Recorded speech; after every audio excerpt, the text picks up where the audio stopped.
എല്ലാവരും പണത്തിനും പദവിക്കും വേണ്ടി ഓടുന്നതുകൊണ്ട് ഇപ്പൊ തന്നെ ഇന്ത്യയിലെ 70% കൃഷിഭൂമിയും തരിശായി കിടക്കുക.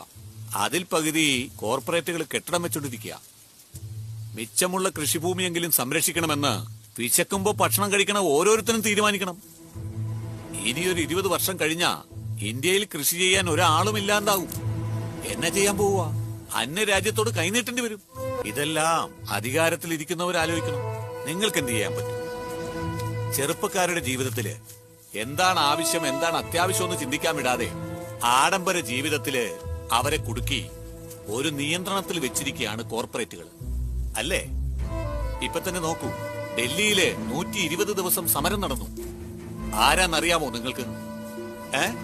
പഴംതുണി ഉടുത്തുകൊണ്ട് എല്ലാം നഷ്ടപ്പെട്ട് നടുറോട്ടിൽ നിൽക്കുന്നവനെ അവൻ ആരാ, അവൻ ആർക്ക് വേണ്ടിയാ നിൽക്കുന്നെന്ന് നിങ്ങൾ ആലോചിച്ചിട്ടുണ്ടോ? ഇല്ലല്ലോ. നിങ്ങൾ എന്താ ചെയ്യുന്നേ? സിനിമയുടെ പരസ്യത്തെയും